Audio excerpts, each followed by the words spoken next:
London Bridge has fallen. Good evening, everyone. I'm Makush Lapinder, and welcome to the Bahamas Tonight, the National Report.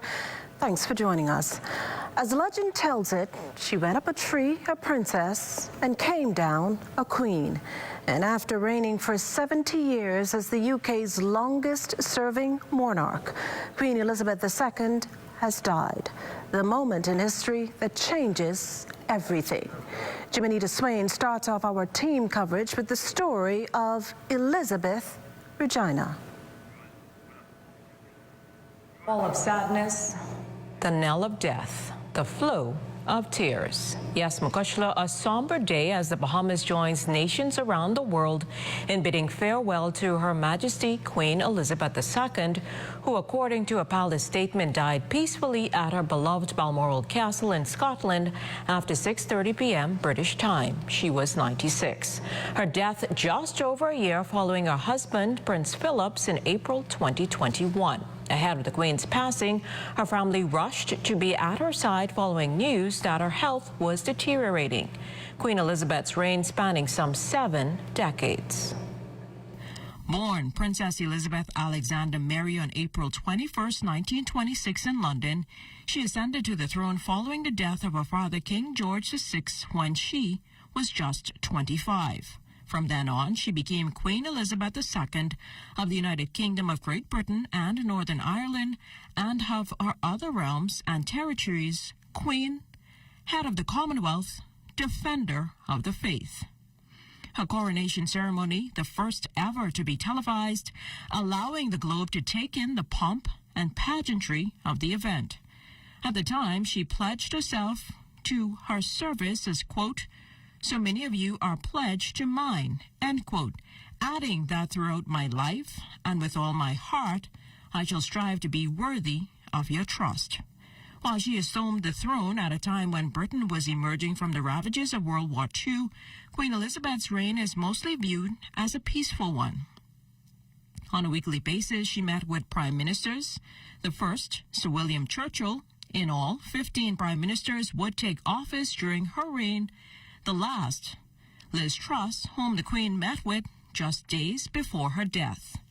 As Queen, Her Majesty has been lauded for modernizing the monarchy. Well over the age of 90, she continued with her royal duties, acceding to more than 400 engagements per year. Still, a hint of transition plans came in 2017 when Prince Charles handled the traditional wreath-laying ceremony at the Cenotaph War Memorial. Outside of her official duties, she loved her corgis and was an avid horse enthusiast.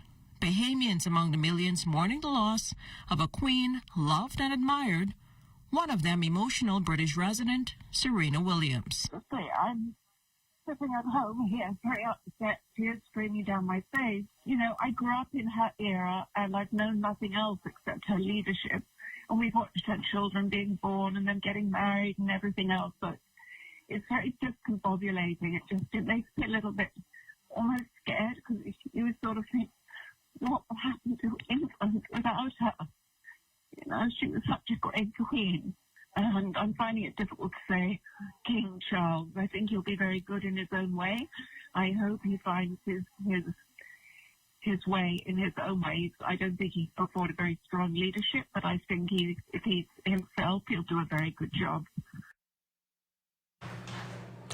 At this point, the Queen's death has triggered what's called Operation London Bridge Protocol. So all eyes now turn to the transition of a new leader of the monarch in the person of King Charles III. According to the BBC, it's expected that Charles will be officially proclaimed king on Saturday. This will happen at St. James's Palace in London in front of a ceremonial body known as the Accession Council. As we've said, he will be known as King Charles III.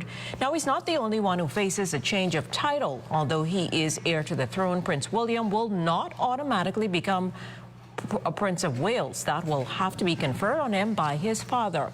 He has inherited his father's title of Duke of Cornwall. William and Kate are now titled Duke and Duchess of Cornwall and Cambridge. There is also a new title for Charles's wife, Camilla, who becomes the Queen Consort. Consort is the term used for the spouse of the monarch. Now, the symbolic high point of the accession will be the coronation when Charles is formally crowned. Because of the preparation needed, the coronation is not likely to happen very soon. Queen Elizabeth succeeded to the throne in February 1952, but was not crowned until June 1953. Jubilee Swain live in studio. Back to you, Makushla.